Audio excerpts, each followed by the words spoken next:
Where is Ben Gretch? He knows the deal. You show up at 9:15. If you're not 3 minutes early, you're late. I don't know where Ben Gretch is, Pat.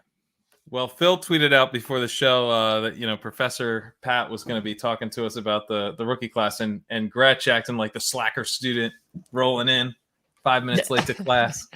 Yeah, I know. Seriously, I said we were doing the spitballs in the back of the classroom, which is actually a pretty good analogy for what I do on these shows when I actually don't know what we're talking about. Also, too, I mean, look at us so fresh in our ship chasing merch. Ship chasing, baby. Look at that. I love it on the blue. I love it on the blue too. One thing I didn't love quite as much is this sweet blue hoodie. As you can see, looks awesome on the blue hoodie. Love it. But that's the back of the hoodie. I'm still so mad. This is where it should be. Nothing. Yeah, so for those of you new, my Win Packs guys in the Club Top Shot Discord know about this. TeePublic has an issue with two of their hoodie printing things. So I've actually disabled all hoodies, which it's actually a decent time to disable all hoodies considering we're heading into to summer here. But yes, I apologize if people got them. They have been pretty good about refunds and customer service on that. So apologies if you got a hoodie with the logo on the back like Willis. I'm keeping it. You're going to keep it? Yeah, I'm keeping it. Ship chasing's right here, whatever. There you go. I mean, it's not the worst thing. It's not the worst thing. I got a black one that's not quite as cozy. I'll return that one. There you go. So yes, if you do want to get outfitted in your ship chasing merch, we got the link down below, and you can't even buy a hoodie on the back right now. It's a one of one misprint that Pat got. Going to the moon. Yeah. Physical NFT on Pat's shoulder. So yes, tonight, Pat sent us a DM a few days ago and he said, I've been deep in the lab on these rookie wide receivers. And Pat, I mean, you have even taken your tout game to the next level. You are now embedding highlight videos on Twitter with your takes. Yeah. So I had like a really nice video that I wanted to share and made a nice point, and then I tweeted it out, and it just said like YouTube link. I messaged Pete and Davis. I was like, guys, I look like a boomer. Help me out. Yeah, no, you're back on the you're on the straight and narrow now here with these tweets. Have they been getting good engagement for you? Yeah, pretty solid. It's been fun to kind of be out here and talking about the prospects, because I'd been not really talking about the rookie class in detail yet. The Top Shot probably set me back 2 weeks, but 2 months. But I'm now like deep in the lab, and it's fun. This is always the thing that recharges me for the new fantasy football season. Like, this is what is going to make, for me, like doing the high stakes drafts so fun again, is that you get this new crop of rookies where you really feel like you have an edge. And then on top of some of the other young guys that we were excited about still, like Laviska Shenault, where I feel like there's some edge there to be had, other guys like that. It's kind of what drives it, the whole, falling back in love with it and getting back into it for another year. Yeah, I'm getting very close. We're inching back on Splash Play. Last week we had Josh Norris on. We were grinding tape on the QB prospects. So I was listening to Field Yates on the ESPN Daily talking about the QB prospects today. Excited to talk to you about wide receivers tonight. So I'm getting there. I'm almost ready to just become obsessed with all this stuff again. John, we can talk about this. Ian Harditz, friend of the show, did post a Laviska Shenault highlight reel. He did set his own music to it. And we don't, this is, Laviska hype is a rising tide that lifts all boats. That said, John, when I saw that, I bookmarked it and I made a note in my to-do list. None of this is a joke. And I said, update Laviska Shenault highlight video. So there will be coming this off season a new Laviska Shenault ship chasing highlight video with the banger soundtrack. So don't worry, we will get there, and it will be glorious. There were some good plays in that. That was a lot of fun watching the highlight reel that Ian put together.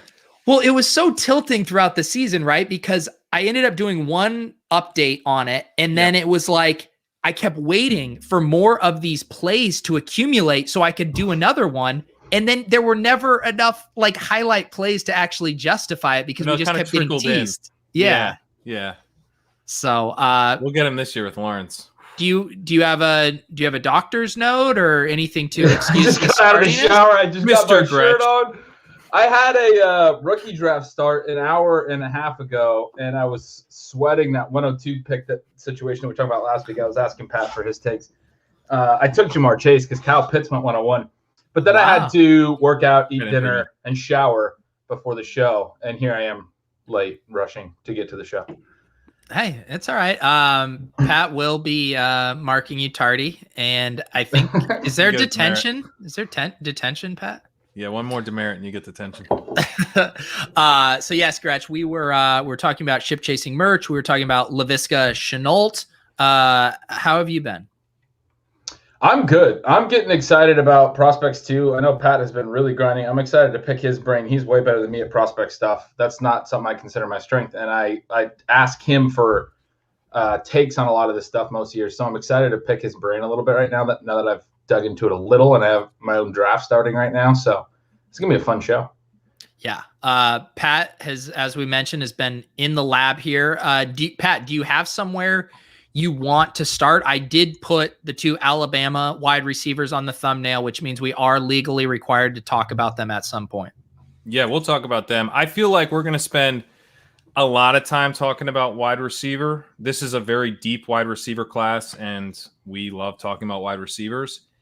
So we should probably save that for last. Otherwise, good to start wherever you guys are interested in starting. Yeah, why don't we, Ben, did you have any questions that you were talking about to kind of frame the conversation about wide receivers? Yeah, so for wide receivers specifically, I had some good ones for all the other positions before we hit on wide receivers. That would be quick. Let's start there. Yeah, okay. Well, so like QB, I think everyone has Lawrence 1. Like he's being talked about as a generational prospect. I think QB evaluation is tough, but I tend to just sort of take the experts' word on it for that. I've obviously watched him at the college level. He looks the part. He's got the size. He's got the arm, all that stuff. But beyond him, I'm curious, Pat, where you're at. You really liked Fields early. It seems like Fields, for all sorts of dumb reasons, is slipping. But I'm sure draft capital will play a big part of it, and landing spot will play a big part of it. But just as like pure prospects, I think Lance is super interesting because I hadn't really dug into him a lot. 28 TDs, no picks. In 2019, and he ran for 1,100 yards. I mean, yeah, he plays at North Dakota State, but that's ridiculous. He ran for 1,100 yards and 14 touchdowns, and he had a 0 interception season passing. And then he opted out last year. Then I think most people know a little bit more about Wilson, and then Fields. I'm curious, like how do you rank those 3 at QB? I have them Lawrence, Fields, Lance, Wilson. Lawrence, Fields, Lance, Wilson. Okay. Yeah. But what if Wilson goes 102, goes second? He will go second. Yeah. But my feeling is that Fields and Lance are going to get drafted probably in the top 10, let's say the top 15, even if weird stuff happens.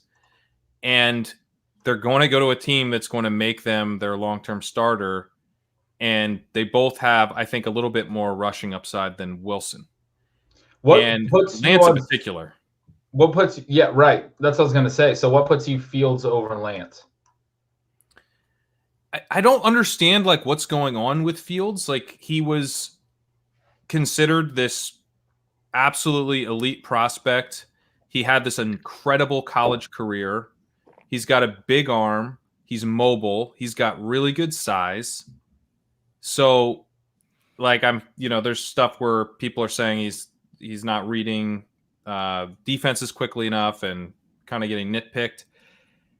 I suppose that could be a problem, but for me, I'm for fantasy purposes, he checks all the boxes. I guess I don't care if he throws some dumb interceptions from time to time. Maybe that's a reason not to take him 2 and you take him 8 or whatever instead. But I think he's going to be a really good fantasy quarterback. I think he's got a Deshaun Watson ceiling. I just think he's probably a better fantasy profile, and he's going to have the draft capital, and he's going to be drafted like a franchise quarterback. So, yeah, I don't and he really was always care if he doesn't go 2. He was always the number 2 quarterback in this class, but Lance is the one. Lance is a hard eval because you already have the FCS stuff. You have no play in 2020. He opted out. He didn't even play. And then in 2019, you do have him playing as well as he could possibly play. There's Murphy drive by. You have him playing as well as he could possibly play in FCS, just like elite numbers, but we don't always know how to translate that. So it's interesting. Running back, though. He could go but he could go, like maybe he could go to Carolina or something and get taken as a guy who's going to sit for a year so they can figure out what they have in Darnold, or something like that. Or they go to Denver and they stick with Locke for another year. That's a good point. Fields is probably more likely to start from day one. I think so. Yeah. Yeah. We should also probably just touch on the Sam Darnold trade as well, because that has happened since we last talked. Did you guys have takes on that?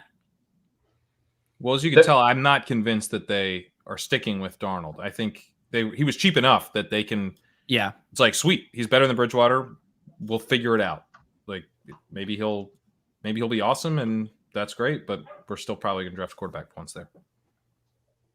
There was a lot of reaction, it seemed, on Twitter, and I'm only like, I'm on Twitter 1/100th of the amount of time that I am in the fall, and really, frankly, any other time. I've been enjoying a little hiatus, but I was checking it out, and the immediate reaction on my timeline seemed to be that there's a lot we don't know about Darnold yet, which, like, I get it because of the gay stuff and because of Tannehill, but at the same time, like, he hasn't looked good on the parts that he can control, and typically good players elevate the players around them. I understand Gase complicates things. Obviously, when a head coach is not very competent, it's not helpful for the quarterback or the whole offense. But then also, the Jets have a new coaching staff now. They just put in a new front office, last offseason, or was it 2 years ago? I think it was last offseason, right? Joe Douglas and all those guys. So they're in a position where they know what they have, and they were willing to move on. They are in a position to take a new quarterback, and there's the issue with having two Qs, but they didn't ask for a ton. They got a decent trade package back, but I don't know. The new coaching staff, Gase is gone now, was not looking forward to moving forward with Darnold, and the front office, which has been there, was not, trying to extend that. I think that tells you a little something too. It's not just because it's the Jets doesn't mean we can't ignore what the team is telling us there. What do you think Carolina's going to do now, guys? See, well, that's the thing. The chat is pushing back a little bit under the assumption that Darnold is definitely better than Teddy Bridgewater. I mean, do you really think what's Bridgewater's contract situation? Would they really go in with a 3-way QB battle if they drafted after the year, I believe? Teddy Bridgewater. It just seems unlikely that they would have 3 legitimate quarterback candidates heading into camp. I don't think they would. I certainly don't think. Sorry, he's not a free agent after the year. They can cut him, but he's not a free agent. I don't think they would go into week 1 that way. It's possible. We saw it with the Eagles a couple of years ago. I think when they drafted Wentz, and they had, who did they have? Sam Bradford and somebody else, and they had 3 QBs for a few weeks, and then they ended up shipping Bradford to the Vikings, if I'm not mistaken. Yeah, I think when the Seahawks drafted Russell Wilson, they had also brought in Matt Flynn that offseason and still had, I think they still had Tavares Jackson, who was their starter the year before. We've had a couple of these 3 QB situations. Typically one of the guys ends up leaving before the season even starts. Yeah, but in these situations, who cares if you have Matt? In retrospect, you had Russell Wilson, Matt Flynn, and Tavares Jackson. Only one of those guys mattered. I guess while you don't want to have to pay Teddy Bridgewater the $23 million that he's due this year, how do you let that, you can't let that impact what you do in the draft. Yeah. It's just, I mean, I would just say in general, though, I think as fantasy guys, we've all kind of thought that way, right? You just invest in these quarterbacks, take lots of hits, or, throw lots of darts, hope you hit. But the franchises have been reluctant to actually stock up on these QBs. On the most important position in all sports. I mean, the Eagles and I guess the Packers, I guess, I don't know, some teams have been doing it a little more lately, but still, it just seems weird to me that they would draft one after that move. And whatever they did with this contract, right? He's locked into 2022 now too, right? Or they picked up his 5th-year option, right? Yeah, but I believe the 5th-year option is now guaranteed just full stop. And previously it was guaranteed only for injury, but I believe 2022 fifth-year options are fully guaranteed. Yeah. And are we still, I mean, we talked about this, I think, a couple weeks ago, that like there's still hope that Darnold is way more than what he was on the Jets, and that it was the Jets and Gase effect, and he's still 24, and that there's room for more in the right system. That was an immediate response I saw from like at least like a half dozen to a dozen people. Like maybe that's not where everyone else landed, but right when the trade hit, that's what seemed to be the take.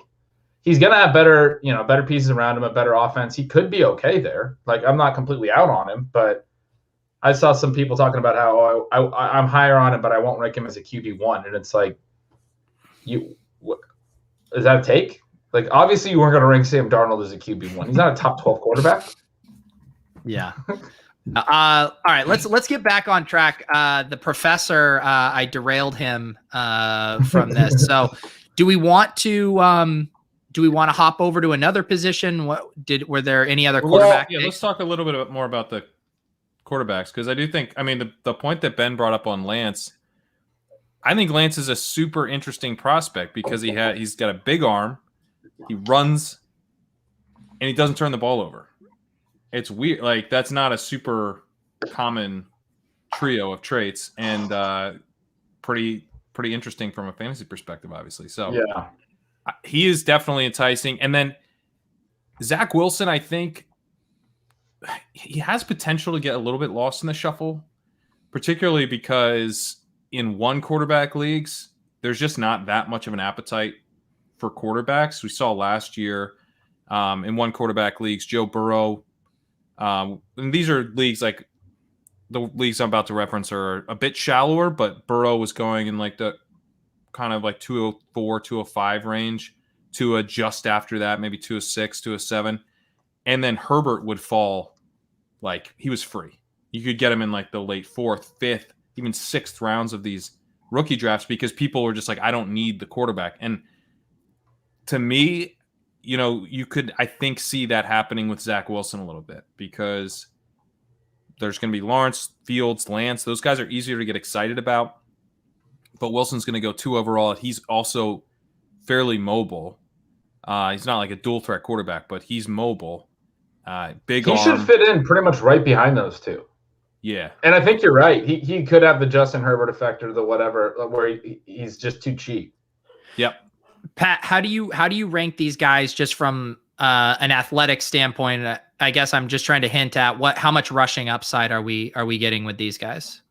It feels like Lance has the most rushing upside, and then I would say Lawrence and Fields but behind Lawrence him, ran and then 4.4. maybe.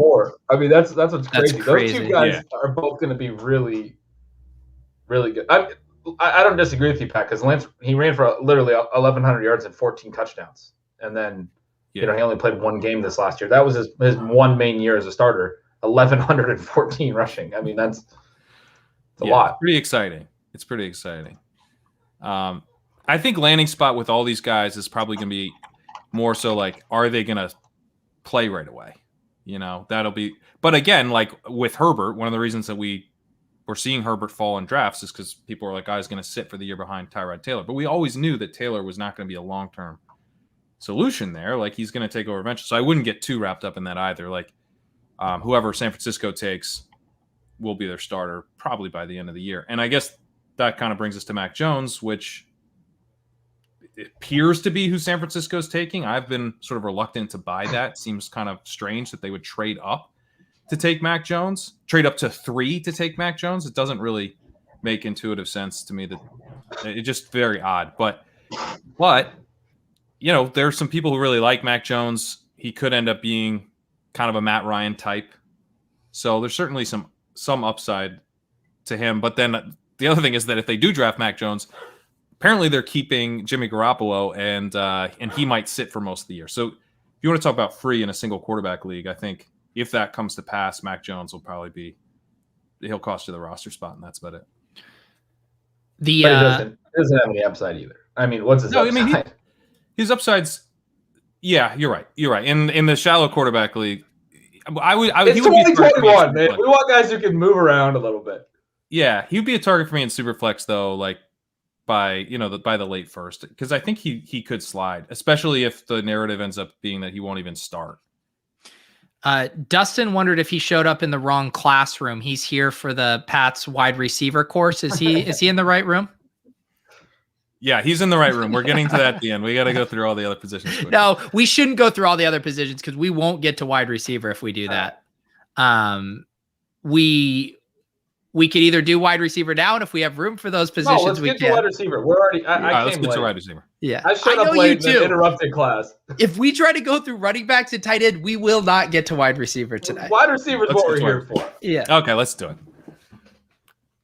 Well, I really want to talk about I want to talk about Harris and ETN. Okay, we have hundreds of shows we are going to do. It'll be okay. Talk about them later. I love this though. I do need a show titled "Is That a Take?" because that's basically my brand is just like calling out other people. It's like I have it in my head as like the SNL "What's Up with That?" It's like "Is that a take?" Ooh. All right, Pat. Class is in session. Okay. Well, Matt says Chase and Smith are it. After that, it's a bunch of solid small slot receivers. Does that mean we all go home or yeah. what? All right. Let's go. We got time for running backs. Hang on, then ask Matt, is that a take? Is that a take? It is a take. It is a take, and it's a bad take. It's a bad take. This is a good wide receiver class. We got Jaylen Waddle, who I've become pretty excited about. I think I don't get why people aren't more excited about him. I was saying on Twitter, like, where are like the fire takes that he's actually better than Chase, which is wrong. But like I think he's really talented. So Jaylen Waddle, he's a bit smaller. He's only 180 pounds. And we don't have measurables on him, so I can't say, that he's as fast as Henry Ruggs, but he's as fast as Henry Ruggs. There was that video of them racing when they were at Alabama, and it was like the closest race I've ever seen, and two people moving faster than I thought was humanly possible. Yeah, he's incredibly fast. But he's shiftier than Ruggs. He gets up to speed, I think, a little quicker. And the thing about Waddle that's so interesting is that in 2018, he's a true freshman. He's playing with Jerry Jeudy, Devonta Smith, Henry Ruggs. They're all a year older than him, or 2 years older than him. And Waddle has the best yards per route run of those four, and it's an incredible yards per route run for a true freshman, 3.58. Just fantastic. And it was on a decent sample size, over 220 routes. So he comes out immediately as a freshman, and he's awesome. It's a little bit buried. Like if you look at the stuff we normally like to look at in terms of market share, it's a little bit buried because how is he supposed to rack up, 30% of the offense playing next to 3 future first-round picks? But when he's actually out there on the field, he's playing incredibly efficiently. 2019, he's good, not quite as good. And then 2020, he only plays 5 games, but he has a yards per route run literally 0.01 worse than the Heisman winner, Devonta Smith, 4.28, off the charts.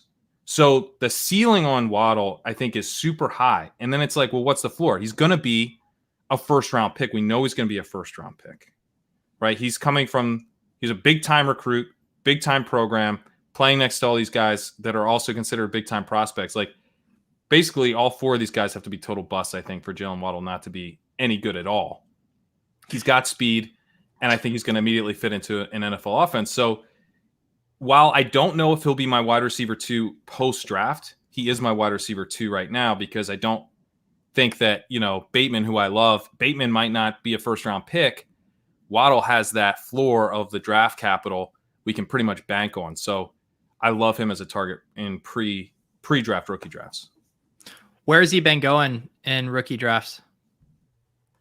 It feels like he's not really been going until like later in the first. Even sometimes like the very late first. People aren't quite as excited about him. I think because it's like he profiles kind of like this year's Henry Ruggs. He's the smaller speed guy that didn't have the huge production. And it's like, yeah, we did that last year. That sucks. We don't want that. But I think he's the good version of that profile. Interesting. Yeah, that is interesting. And as a fantasy community, we always overreact to last year. So it will be very easy to see Waddle falling to like 8, 9, 10 or something like that. And Michael pointing this out, and you posted his kick return touchdown. I mean, we always love to see the special teams production here for what that means for their production profile. Right. Especially when we don't have measurables, right? Because the special teams, what it points to is like this guy's special with the ball in his hands. And if we don't have the measurables, which we don't in this case, then that does, I think, factor in even more. Yeah. And where is he? Do you think he's a second round pick right now in the real NFL draft? No, I think he's a first round pick. You think he is locked in? Yeah. Okay. And it seems like he's checking most of those boxes. Was he special teams point? Sorry, just to round out the special teams point: 23.8 yards per kick return, 19.3 yards per punt return. That's good. 20 touchdowns, 47. Yeah, he's awesome with the ball in his hands. Was his biggest receiving yardage season by a lot was his freshman year. Was that considered a true freshman breakout? I mean, last year he only played 6 games. Yeah, he didn't hit the threshold. Okay. He did not have a breakout season. I mean, he only had a 15% dominator rating as a freshman, then 12%, then 26% in the 5 games he played. But 15% was all he had? Oh. 15% as a freshman, yeah. So from a market share perspective, it's kind of Henry Ruggsian, right? He's got an 18% career market share of yards, which I believe is exactly what Ruggs had, or maybe Ruggs had 19%, but it's very similar. 3-year player coming out early, that's nice, but didn't have the production, gonna get drafted high because of his speed. I mean, it's all very Henry Ruggs, not ideal, but I think it's different than Ruggs. I think he's got he displayed some real skills that Ruggs numbers in yards per out run, nowhere near this. This is not similar. So this is a guy that I think you're fixating on because he's different than you typically like. You typically like 3-year receivers, obviously that have but that have a defined breakout, which he doesn't. Which he doesn't. And so let's talk about some of the guys that are actually like the good ones in the class that we like. Obviously, we really like Chase. You talked a lot about Chase. God damn, what a slam. Let's talk about the good ones now, Pat. So you did your little thing. Now can we talk about the good ones? I'm just saying, he's probably fixating on this guy a little bit because he's not really the type of guy that you go for. But I think softballs to the chat. He's like slightly behind. He had a 26% dominator rating as a true junior. If he's not playing alongside a Heisman winner, that's 30%. Like he's there. Like, let's put that context in and say, like, he did basically have a breakout season, and he was awesome as a freshman playing alongside Judy and Ruggs and Smith. And how was he supposed to break out as a freshman playing alongside those guys? But he wasn't great as a sophomore, but also he was good. He just wasn't like the issue is like Judy wasn't great last year. Ruggs wasn't great last year. You're also down on Devonta Smith, so it wasn't. I'm not really out on Devonta Smith, but okay, yeah. I mean, that's true. I mean, that's a decent counter. Yeah, I don't want to oversell his competition. Like, he should have probably done more, but you can still like him, obviously. I'm just saying, like, the guys. Let's talk about the guys that actually like produce. You know what I mean? Like the dudes that you are super stoked about, right? I mean, you're gonna let this kid talk like this in your classroom? Well, that's what I'm saying, Ben. I think we should treat Waddle like he broke out as an underclassman because he got damn close in a 5-game sample, and he was off the charts in yards per out run for his career. By the way, like if you just look at his career yards per out run, that's excellent. So it wasn't like he had this huge slump as a sophomore. He just wasn't clearly better than 3 first-round picks as a sophomore the way he was. Did you look at targets per out run? Targets per out run. No, I didn't look at targets. Okay. I haven't dug into that either, but I wonder if it's just a massive YPT because he's so explosive. We've talked about that obviously in the past, that the targets per out run side of it is a little bit more important. I'd be interested in that. That's good. I should dig into that. But to your point, you're trying to move us along. Well, one last thing on Waddle.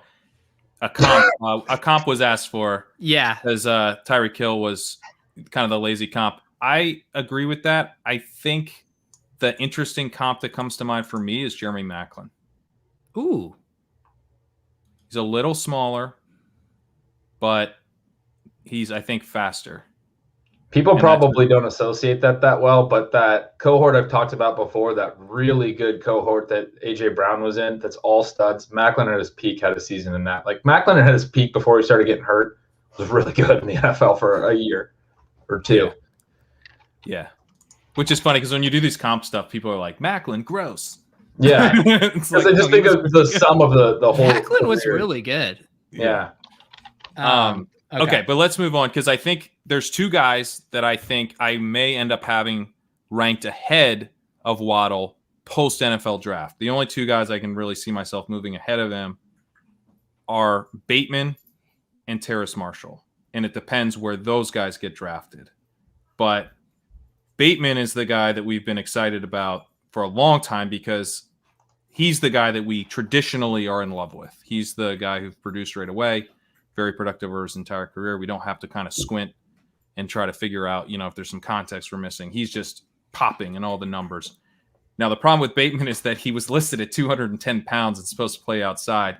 He played his last season in the slot and he only weighs 190 pounds. So it's like, were we lied to here? What's going on? How are you responding to that? What's your take on that?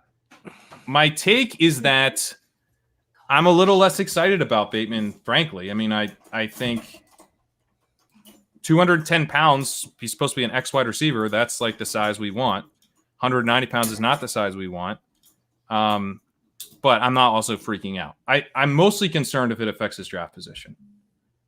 Is he falling out of the first round due to smaller size than people think ideal for the position he's going to play in the NFL? But, if you look at guys his size, he basically has the same body type as Stephon Diggs coming into the league. Right. And we've talked before about how smaller receivers, I mean, I don't have any great data to back it up, but I'm pretty confident they're more successful in today's NFL than they were a decade ago even. I think that's right. Some of the data that was done on weight and receiver size is a little bit outdated. I still think it matters to play this position, but I think in a league that is now so heavily emphasizing defensive contact being illegal, it obviously makes it easier for smaller guys. They don't have to break hand checks. They don't have to be more physical in their routes. So, it might not be something that we've seen historically be as great, but you have to keep in mind that the league changes, man. Like, people always forget that. The league is constantly evolving. Yeah, and I think he can play outside. I mean, look at that. That catch is just amazing. But I think he's pretty similar in size to Calvin Ridley, similar to Will Fuller. Not quite as fast as Will Fuller, but he ran a 4.42 or something. So he's got speed, similar to Nelson Aguilar. Hopefully, with better hands, as we saw in that catch. I think he probably does. Stephon Diggs, and then the comp we're all hoping he doesn't actually become is Marquise Lee. He also looks a little bit like Marquise Lee coming out. And Marquise Lee would have been a Hall of Famer if he would have stayed healthy. Let's stay on track here. Wow. Now that's a take. Is that a take? Is that a take? What about who? Okay, so where do you put Devonta Smith in there? Because Chase, Waddle, and then you have Marshall and Bateman in some order. I mean, you probably want to talk about Marshall a little bit. Yeah, let's do Marshall. Yeah, so Marshall, let's get back to the squint game because this is Marshall here. Marshall didn't do a ton as a true freshman and true sophomore.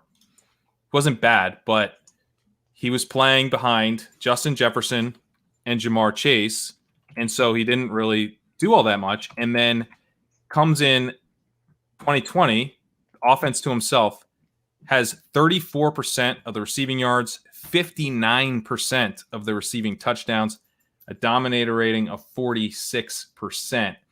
Went off as a true junior, and now is declaring as a true junior. He's only 20 years old today. Doesn't turn 21 until June. So pretty exciting profile. And then if you just think what if this guy had not been playing with Justin Jefferson and Jamar Chase? Because the biggest red flag that he has for me is his career market share numbers aren't very good. He just has the one season and it was only in 7 games. So it's like, can we trust it? But man, if we just had, him with only one of those guys, I think his career market share numbers I wouldn't be worried about it at all. And I just think his ceiling is really, really high, given that he does have the size we're looking for. He's over 200 pounds and he's 6'3". So he's got a nice frame, outside wide receiver, played in the slot this past year, but we just did this with Justin Jefferson. We know these guys at LSU, they'll put them in the slot. It doesn't necessarily mean they're going to play in the slot in the NFL. I think he'll be an outside wide receiver there, and I think he's got kind of a T. Higgins type of profile where there's a little bit of risk with him, but at the same time, the ceiling is really high. Yeah, I like that T. Higgins. I was also seeing like a little Chase Claypool vibe to his game too. Well, you were showing Jamar Chase highlights earlier, which was pretty great. And then what do you mean? One of those that you showed was Jamar Chase. Oh, it was a montage. I've searched Terrace Marshall, Ben. The one-handed catch that was in super slow-mo, I thought was going to be way more impressive than it was. Do you remember that one? That was like one of the first ones you showed. Oh, the one where he was in practice? Look at this. Like, I was like, oh, this is going to be sweet. He's clearly going up for a one-handed catch. Wait, I actually think this is sweet, Ben. Is that a take? You don't think this is sweet? Look at these hops. It's going to be so awesome. And then it's like right there. Do you know how hard it is to catch a football that size with one hand, Gretch? Yeah, I do. No, you don't. I do. I've done it. Now that is something I need to see here. Yeah, but it's Michael Leone. Why is Ben so grumpy today? He wants Pat to move on from the wide receivers. Why are you putting Leone's takes on the screen? That's why I'm grumpy. Because you were grumpy before I put Leone's takes on the stream. No, I'm not trying. I'm sorry if I'm grumpy, but yeah, that's not a very good one-handed catch. As far as one-handed catches go, go, this is apparently a take, but I didn't think it was a take. I thought that was very obvious. Gretch is coming in hot. Yeah, Gretch, you really are playing up like you got your baseball hat turned on backwards, sitting in the back of the classroom. This sucks. Have your child bring you a beer, Ben. All right, I will. I'll do that. That's a good idea.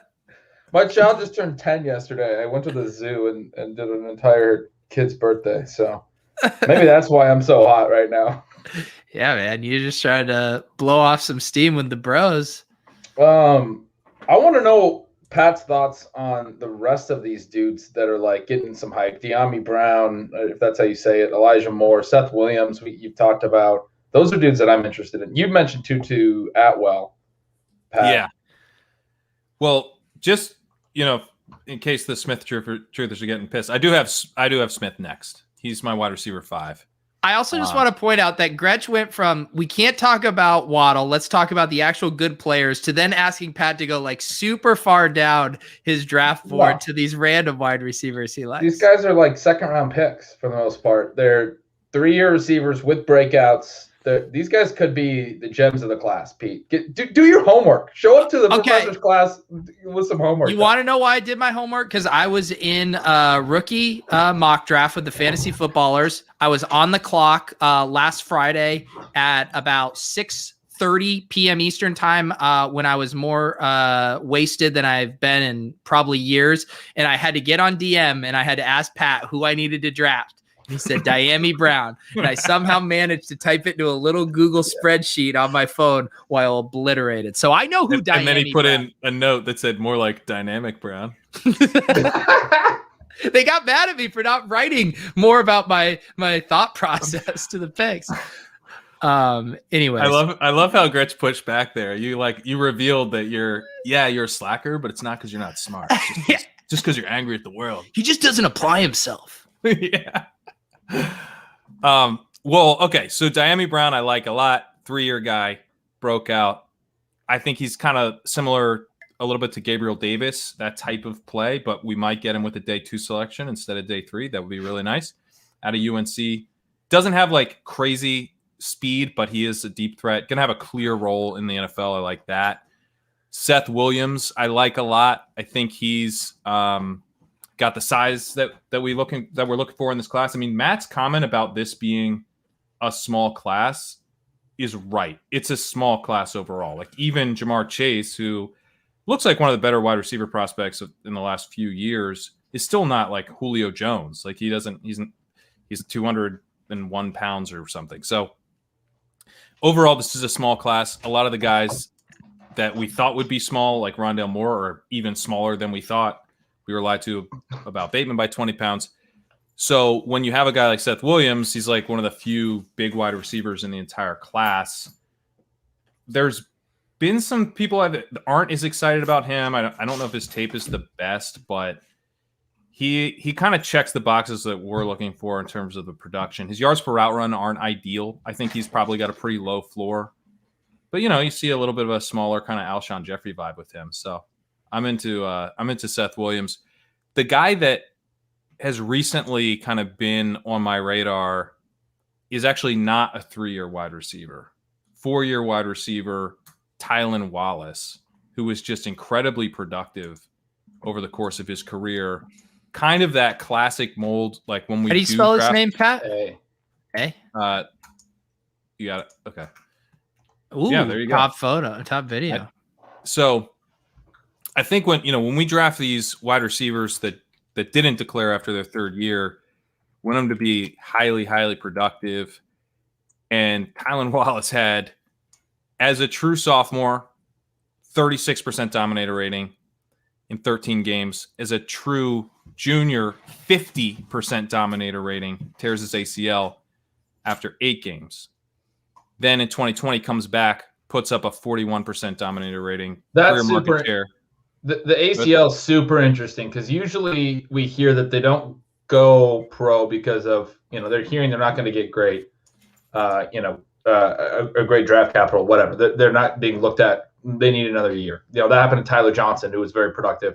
I mean, I don't know if that was going to happen to Corey Davis because he ended up going top 5, but it was kind of weird that Corey Davis going back a few years. But a torn ACL in his junior year explains why he went back for his 4th year. Yeah. And it was in the year. 8 games, he got 8 games in. So, I think it kind of helps explain to your point, because one of the reasons we care about this is like the NFL didn't really consider them a big-time prospect as an underclassman. But I don't know that that's true here. And then he comes back and he puts up 42% of yards, 40% of touchdowns, 41% dominator rating in 9 games. I think he's good. Like, I think he can really play. And it sounds like he's good. Yeah, like we're getting all the evidence that we're looking for that this dude is good. It's generally, I don't think, the bets aren't it's not quite as much of a high ceiling bet when you get one of these 4-year guys as opposed to the 3-year guys. But it's a little Cortland Sutton-esque in terms of the paper profile. He's smaller. I think he's like 25 pounds smaller than Cortland Sutton. So I'm not comping him directly to Sutton, but that's like the type of profile that he has that is a guy who's a 4-year player who is kind of checking all the boxes that we want to see a guy check for a 4-year player. What's a good comp for Wallace? Let me see. I wrote some down here. I think while you're pulling that up, I think as well, you were saying the hit rate for 4 years isn't as great and all those things, but I think it's really important, and you've already made this point before with the teammate thing, that we look at the numbers and the broader analyses that have been run on what's predictive, what's helpful, what teaches us who are good. We look at them as pretty important benchmarks that we want players to hit, but that doesn't mean we completely ignore context, right? And this is the type of context you were just talking a little bit ago about teammate, strength impacting dominator rating. That's something that the fantasy football community, I think, has done a good job of starting to recognize better. We can go back to the classic example of Odell Beckham and Jarvis Landry, but that's a really good one there, where I'm not going to necessarily downgrade him for staying for his senior year if he tore his ACL midseason, wasn't going to be healthy for the combine, wasn't going to be healthy for the offseason, needed to go back in 2020. So I think that makes a lot of sense that he's in this class as opposed to last class. It probably would have crushed his draft stock last year it would have at least cost him a round or 2, right? So why not go back and prove that you can play? Yeah. In a really deep wide receiver class too. Like, it would have been very risky. Yeah. Gabriel Davis was a good prospect. Turns out to be a pretty good pro, and he went 4th round. So I think he could have, 5th, 6th round potentially. Right. What's he projected at this year? Have you seen any? I have him right now. I have him for the 3rd round, but with all these guys, this is also a deep class, so you could see him, I think, in the 4th or even 5th round. But I don't know. He was so productive that I have him penciled in for the 3rd round. One guy we haven't mentioned tonight that we spent a decent amount of time on a few weeks ago was Ronald Moore. Where does he fit in kind of with all these guys we've been discussing? And Sam asking a question here for the tiers. Yep. I have him a little bit ahead of all of the guys that we've just talked about recently. For Tylan Wallace, just real quick, the comps: Anthony Miller, Michael Gallup, Jerome Simpson, Stedman Bailey, and Greg Jennings are the ones that I have for him. These are statistical comps too. I was going to say, yeah, Anthony Miller and Gallup seem like such different body types. Yeah, I'm looking like general weight and statistical similarity. And again, it's so tough with comps. Jerome Simpson, I think, was a decent, he's not somebody that any fantasy player is probably going to think was good, but he was a decent long-term NFL player. Stedman Bailey got shot, and his career got ended because did he get shot? I didn't know that he got shot. He gets shot in the head. Holy shit. And he survived, and he tried to make a comeback. It didn't work. I mean, really, really obviously sad story, but he just didn't have a career because of that. He was very young still. I think he was only in his 2nd or 3rd year with the Rams. So yeah, Greg Jennings is a great comp, and there's a couple others there that are good ones. And then there's going to be some names that didn't pan out for a multitude of reasons sometimes, but that's actually a pretty good list. Yeah, I tried to put it together with a range of outcomes approach to an extent, but they all fit pretty close to him in terms of the statistics. But yeah, Rondale Moore is really tough. He's really tough eval because he's so tiny, but at the same time, he's just like a ball of muscle. So, I think the landing spot with him, if we get a good landing spot, if we get a sharp coaching staff, a team that really prizes speed, a team that prizes space, a team with good quarterback play, it's going to spread things out a little bit. I'm kind of thinking the Chiefs in Buffalo right now. Good God, he could be awesome. If you think about him going to the Bills as the long-term replacement for Cole Beasley, and then they've got potentially him on the outside just because he's so fast. And they've got, maybe they flex in Diggs to the slot, and then you got Davis and Moore on the outside for some plays. That's pretty exciting because one of the comps I have for Moore is Brandon Cooks. I also have Christian Kirk as a comp for him, but it's so tough with the comps because these guys are all much larger. Even Brandon Cooks is bigger than Rondale Moore, but I have Rondale Moore after Devonta Smith, one spot behind him in my overall ranks at wide receiver 6, and then the other guy that we should talk about between Rondale Moore and the Tylan Waddle, Seth Williams, Sammy Brown guys is Elijah Moore, who is also very productive. And if you want to talk about the comment earlier about how this class is all just a bunch of small wide receivers playing out of the slot, that's Elijah Moore. He's a small wide receiver playing out of the slot, but he's awesome at that. He had a 45% dominated rating as a true sophomore. In 12 games, he had a 36% dominated rating as a true junior, 29% career market share of yards, playing only 3 seasons. I mean, fantastic market share numbers for Elijah Moore.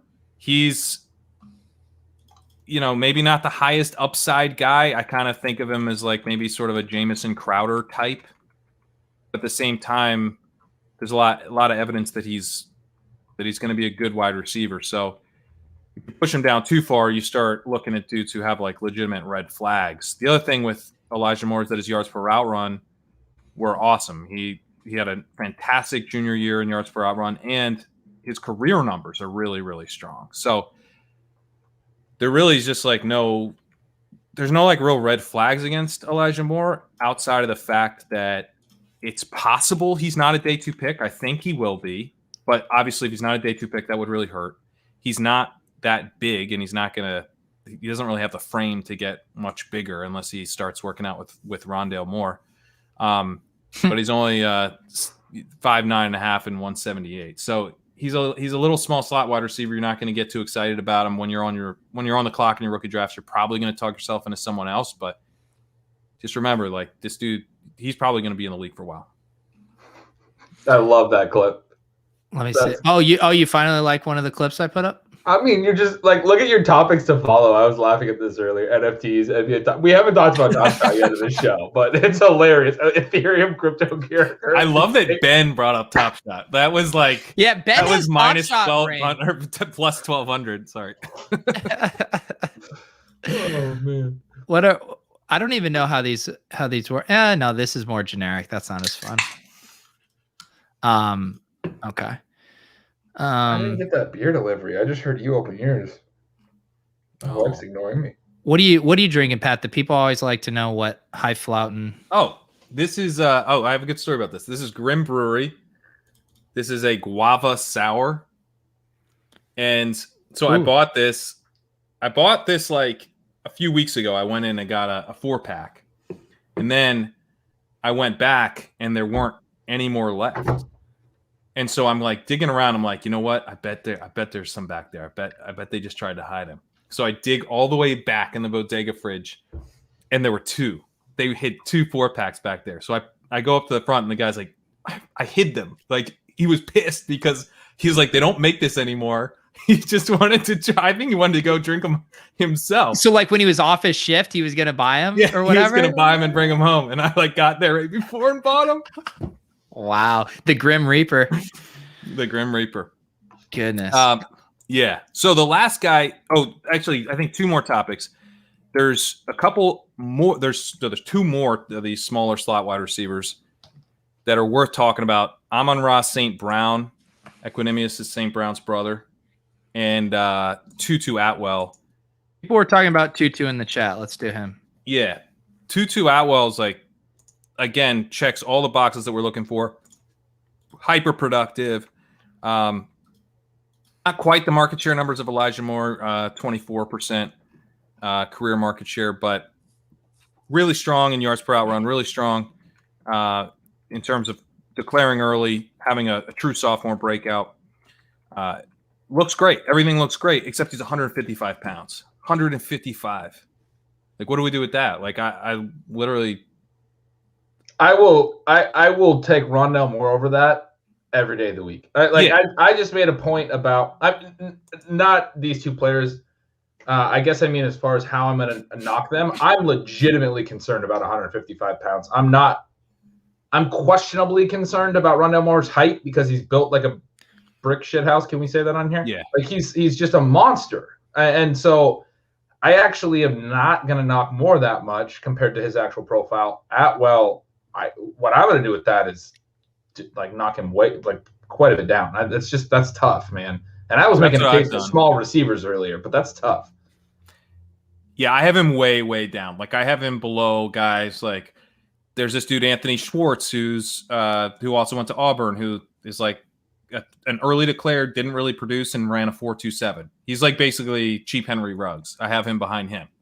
I have Tutu Atwell 33rd overall, just because I'm like, what's the upside with a 155-pound guy? Right. He can be good at football, but it's not. I don't see a lot of paths to fantasy. Yeah. Goodness is the old Pete Jennings term. There's not as much fantasy goodness when you're 155 pounds. Yeah. And then the other guy's Amon-Ra St. Brown, who I think is probably belongs in the conversation with Dyami Brown and Seth Williams, but I'm not as sure that he's going to go day 2. And like, whereas like if Seth Williams goes day 2, like I'm pumped. Like, he's really young, he's big, he's productive. I'm in on Seth Williams. If Amon-Ra St. Brown goes day 2, he's like, a fairly productive slot wide receiver. I'm not ever going to be as excited about him, and I think he might not. I think he might be a 4th or 5th round pick. So he's definitely worth knowing, but very kind of draft capital dependent for me. But the last guy I think to talk about is Kadarius Toney. Kadarius Toney. And that's like, our shot. He's the. Do you guys have opinions on him? Have you waded into the streets on Kadarius Toney? I've just been waiting for you to tee me up on Kadarius Toney. All right, let's hear it. Let's hear it, Pete. I mean, this guy, he checks basically every box we want. Incredible college production. I can't even keep up the charade right now. No, well, first of all, you're very wrong. He has not been productive whatsoever. He did absolutely jack shit as an underclassman. Then he had a really very impressive looking senior year, but it's not even that productive in terms of, checking the boxes that we're looking for. Only a 22% dominator rating, 23% of yards, 22% of touchdowns. He is like hyper athletic, looks like, he could be kind of one of these hybrid players that gets everyone excited until they decide they're bored of him. But like a Curtis Samuel type, if you will. Yeah, except Curtis Samuel was actually productive. I compare him to Braxton Miller, which is that. But Braxton Miller didn't. Yeah, but he didn't even play the position in college. He was a quarterback in college. Well, like Toney didn't really play the position in college. Toney was a utility guy until his final season, and in fact, his defenders will point out that he played quarterback in high school and is a convert to the wide receiver position. So it's actually somewhat similar, although kind of happened sooner. But yeah, I mean, I think this dude, like, if he converts to running back, then that, you could end up kind of, there's an out there where maybe he converts to running back, but he's not as big as some of the other guys like Ty Montgomery who made that transition. He's only like 190 pounds. So I'm just not sure like what the bull case is for him, but the NFL really likes him, and he's probably, well, he's definitely going day 2. He could be a first round pick. Everyone's projecting him in the first round. I've been seeing him going like 25th in all these mocks. How many wide receivers are going first round? I mean, it sounds like there's like 8 of them. Chase, Smith, and Waddle are the only really big ones, and then this is the guy that ends up. They're all like top half of the first in a lot of mock, at least the ones I've seen, and then we see Toney in the back half is like the only wide receiver in the back half, which is kind of rare. We usually see a lot of receivers in the back half. That's where we were seeing Mims last year, though. So I think he could fall to the too soon. So. Yeah, too soon. But that just still doesn't make sense to me. Ahead of like, if you want a guy who's got limited size or whatever, then Ronald Moore. I think like you could use him the same way you're planning on using Kadarius Toney and be better off for it, or Bateman, or why are those guys not being projected in the league first over Toney? What's going on? Like, I don't get it. I don't get it either. Hopefully, we just don't know. Hopefully, the NFL draft will come through and make more sense of this. But Toney's been the guy. Like, I think some of the film guys are probably. I mean, someone's got to be higher on him because we're talking about him. But I don't really get it with Toney. It's funny because Van Jefferson was the guy that was going way higher last year in mocks and in NFL draft capital than any of us are looking at dominating. We're like, this guy's dominator rating isn't good. And he wasn't particularly great last year. He couldn't beat out Josh Reynolds and get on the field, even though he was a second round pick. But the only funny part is they're both from Florida. Like, is it like, do we just really like Florida prospects for some reason? Like, do people still think the Florida Gators are good? I don't know, man. I mean, I guess we've got the Florida prospect, the ultimate Florida prospect, Kyle Pitts, who, by the way, outproduced Kadarius Toney. Can you imagine like being like, I'm going to take this wide receiver prospect in the first round. He's a 4-year player. He never did anything as an underclassman, and he was like markedly outproduced by a tight end in the wide receiver senior season, but not the tight ends. The Pitts is a true junior. I mean, Toney got dunked on by Pitts. But if Pitts is what he could be, then maybe that's, I don't know. Maybe that's the case for Van Jefferson and Toney. I don't know. Maybe it's just that Kyle Pitts is Calvin Johnson. I mean, Kyle Pitts is exciting. 101 in your rookie draft. That's great. You were, man, you had to have been excited, though, to get Jamar Chase falling to you. I was. Yeah, it's funny, too, though, because earlier in the day, I noted that I'd be willing to trade back. I started getting a lot of offers, a lot of really competitive offers. And then the guy at 101 announced he was taking Pitts, and then all the offers got revoked. I guess everybody wanted to get into Pitts. His tight end premium dynasty, he's going to be an asset, but I don't know. I was excited to get Chase. I had Chase first, certainly. Guys, I think we've made it as a fantasy football podcast because we just got this comment. Someone talking to someone else. Don't care about that at all. Turn on the tape. That's how you know you've made it, when someone tells you to turn on the tape. Nice. That's a take. That is a take. Is that a take? That's a take. Man, I can't. Yeah. So we're 3 weeks away from the NFL draft. 3 weeks from tomorrow away. Maybe we'll have to flex ship chasing to Thursday night and do a little live stream, get some Grim Sours. That sounds good. Yeah. That sounds good. One last guy just to kind of put on people's radar, because I don't think that he probably is right now, is Cade Johnson, who is out of South Dakota State. He is a 5th-year player, but this very productive. What'd you say? This is the guy you made up. Are we doing the 2 truths and a lie thing? This is the one you made up, right? South Dakota State 5th-year player. You made this guy up. I didn't make him up, but that's actually, I should have. I didn't. The guy I think Pat made up is that tight end named Pat. It's like Frankenmauer or whatever is his last name.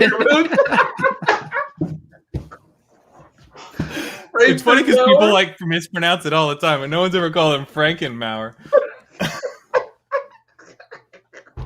This guy's gonna be like a stud, and we're gonna have this clip forever. Like Rob Gronkowski, and we're gonna have this clip forever. And Pete called him Frankenbauer.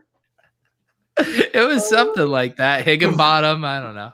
Yeah, it was like that. Anyway, Cade Johnson, I think, has a chance to be day 2. He had a 32% career market share. Broke out as a true junior. So as a redshirt sophomore. Anyway, in his 3rd year. So there was a really good question Sam had a little bit ago, whether we would prefer wide receivers land in a landing spot with opportunity. Yeah, I got it here. Sam, post that again. Okay, I got it. Would you prefer wide receiver land on a bad offense with lots of opportunity or a great offense with few opportunities? I think the answer is more or less that you should care less than we think you care. Like, the opportunity definitely gets overvalued in the fantasy community. You should try to stick more to what the player is. Obviously, the opportunity can be helpful, and great offenses can be helpful too. And I think both can work out depending on the situation. But broadly, this is the one big thing that I've learned and try to stick with is you chase the player. I mean, you really do. You chase the profile. Everybody did this with AJ Brown. He was a top 3 pick. He went 3rd overall in my pre-draft rookie draft that year. And then in all my other drafts, I was able to trade in and get him at like 109, 110 that year after the draft because he went to the Titans. And then all of a sudden, AJ Brown's not a good football player because he went to the Titans. I'm not buying that. So, and they already had a wide receiver 1 in Corey Davis. So how is he supposed to get opportunity? Yeah, that's what by being a whole lot better than Corey Davis. That's how. Yep. That's why we spend so much time on the wide receiver evaluations, because the talent shines through. They don't get stuck behind a guy who the coaches just decide that guy's going to be on the field and not AJ Brown. No, AJ Brown got to be out on the field and got to prove snap after snap after snap that he was better than Corey Davis. And he didn't even get to be on the field a lot early. He got 40% snap shares for the first month of his rookie season, and he was elite. And then he got 60% snap shares for the next month, and he was elite. And then by week 9, week 10, his rookie year, then they started playing him 90% of the snaps. That's what happens. I mean, someone said Anthony Miller threw that out as a comp. I think we can surmise that Anthony Miller just isn't good enough or is doing something wrong. I saw actually a tweet earlier about, his teammates nicknamed him most likely to show up late to practice or something like that. Like, we don't know anything about these players like that, but maybe Anthony Miller doesn't have the work ethic. Okay, that coaches hate that. So I would say that has more to do with Anthony Miller than it has to do with anything that happened with the Bears or available targets or any of that. Someone else threw out CeeDee Lamb. He got downgraded way too much last year. He was very productive when he was healthy, and particularly before Dak got hurt. He could have had a monster year last year if Dak wouldn't have got hurt, and that really hurt the whole offense. But you stick to the player, man. Yeah, I think you stick to the player. But if I've got like let's say I have the exact same player and I could put them either in a bad offense with a ton of opportunity right away or a good offense or functional offense with maybe less immediate opportunity, I would choose the latter. I would choose the better quarterback play and a functional offense. I think that unlocks a higher ceiling. Yep. Right, because it goes back to that thing too of we use that phrase that you increase the size of the pie. It's easier for a good quarterback and good offense to increase the size of the pie than for a rookie wide receiver on their own to transcend a bad situation enough that they can increase the size of the pie for the entire offense. Yep. Yeah. Yeah. And a situation that's in the NFL can be bad enough that talent can get masked. I'm not saying that's not possible. It's certainly possible. I was just thinking the other day, we talk about Calvin Johnson. Calvin Johnson, someone brought up his athletic profile. That dude played his entire career for dysfunctional Detroit Lions teams. Can we just pour one out real quick again? Yeah, man. How good could he have been? He broke the receiving record, but in a single season for yardage. But man, if he was ever in a functional team, I was going to say non-dysfunctional team. They were so dysfunctional. They went 0-16 with Calvin Johnson. That's so bad. They were so bad. And that's the only team he ever played for. That probably limited him. But he was still productive. He's still, obviously Matt Stafford was a decent enough quarterback, but he rose above it too. He's good. We can surmise that. Similar to what we now have with Allen Robinson, right? We know he's good, and he's been dealt awful hands. Yep. And what we might be about to have with Kenny Golladay. Ricky here mentioned McLaurin as a counter argument to the idea, no, take the guy in the bad offense. And I actually think that's a good point for the purposes of a rookie. But I guess the way I'm thinking about this, I would rather have the CeeDee Lamb situation where, he's probably not going to be as awesome as a rookie, but then his sophomore year, we're going to be like, they might be starting to work this guy more into the offense, and then they can let Michael Gallup go after the season if Lamb starts to look really strong. This is exactly why I said it was situation dependent and either could work. This is exactly what I was thinking. McLaurin is an example of the most extreme case where they literally had no one else, and the cupboard was so bare that he could do whatever he wanted, basically. And they're going to have to throw him the ball. Last year, we're like, God damn it, can they get a quarterback already so that McLaurin can ball? Last year was actually very frustrating because that ceiling, that next tier that he needed to get up, he couldn't get there with that offense. And hopefully now he does because they got Fitzpatrick. But I think the offense at least needs to be functional. Yeah. Yeah. It's a sliding scale would be my argument. Yeah. The Cowboys even are a great case. When Dak was there, it was great. And you make a point that if Gallup left or if they get out of the Amari contract, which they can after this coming season, if they do, if they move him or if they cut him even or whatever, then Lamb, it's going to be amazing to have him with Dak. He's going to be a star. But at the same time, Dak got hurt. It can go either way. The targets can open up. Bottom line is CeeDee Lamb produced. Terry McLaurin produced. Either way, it can work. And there's going to be scales on both. Sometimes the targets aren't as available as we think they are. The offense shifts. I hate vacated targets and all that stuff anyway because offenses change. It's so hard to predict team volume year over year.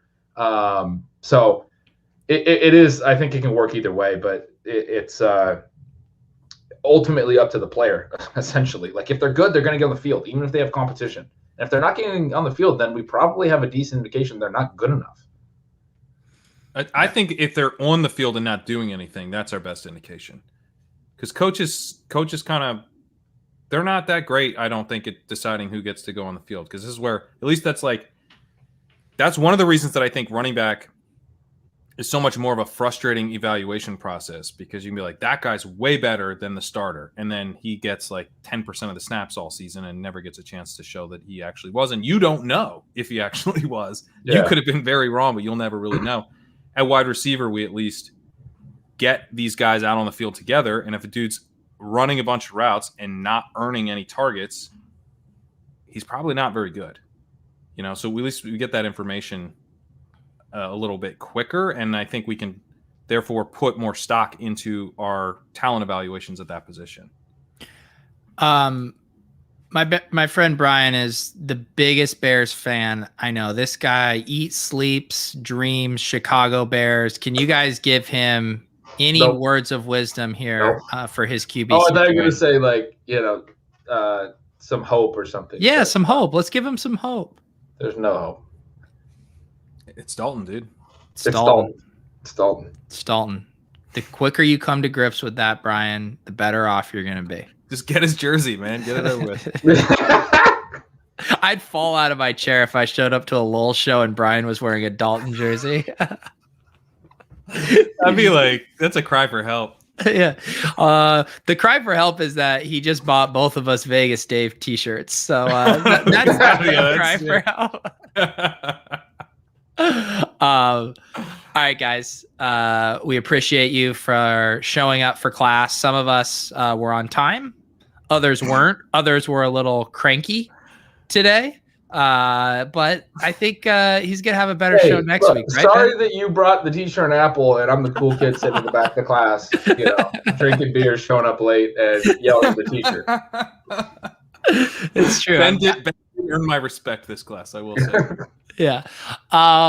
Any other housekeeping things? We are, per usual, going to go hang out in the Discord. If you guys haven't signed up for that, that's part of the YouTube membership program. If you have issues getting it synced up, let me know. But when you sign up for it, there's instructions on how to do it. Basically, in Discord, you just connect your YouTube profile, and then you'll see the ship chasing channel in there. And we've been having a good time in there, and we'll continue to ramp things up as we get into drafting season. Pat, Ben, any final words here?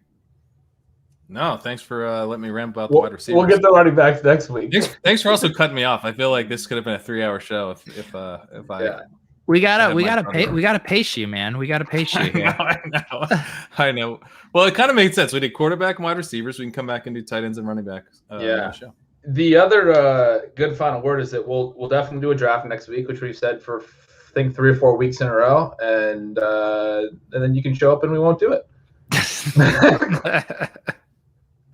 Ben is too cranky tonight. We need to. God, I can't imagine. Could you imagine drafting with Ben in this mood? Oh my God! No, I don't even care that we're not drafting. I just thought. No, I'm just saying, trying to decide on players right now with you. You'd be so. This is the thing we haven't talked about. Pat and I draft all of our teams together. When we welcome Ben into the family, that now means Ben's drafting all our teams with us. I mean, the level of bickering and stress in our lives is only going to ratchet up, guys. Ben's an elite bickerer. Oh yeah. Oh yeah. Top of the class. Yeah. Dominated through the roof. He sits front row for that one. I love that Leone. Sorry, while we're bickering, I got to take a shot at Leone before we get off the air. In case of course. Earlier, he said something like, "We call him pedantic Ben in our house." He literally gets just as pedantic as me. Like this is. I want to make a very pedantic point right now that he goes at me with the same level of pedantry, whatever. And then he acts like he's above it. At least I know it. Like I will claim it, Leone. What do you? I agree with Ben here. I completely agree with Ben. Oh yeah, no, it's a game of pedantic one-upsmanship with you two. What do you call Leone in your house, Ben? Oh, my wife actually thinks he's an Italian mobster because of his name, so she calls him the Italian. Oh, the Italian. The Italians bickering. Like Leone. Okay. All right. We're going out on that. What's that? Good. Well, I enjoy tilting Leone as he's off camera, not able to. Oh yeah. No, we're gonna get lots of the 4 of us on here drafting and bickering. I promise you that. All right, guys. Appreciate you. We are here every Wednesday at 9:15 p.m. Eastern. Maybe start clearing your calendars for a little draft live hang here in 3 weeks. So we will see you guys next week.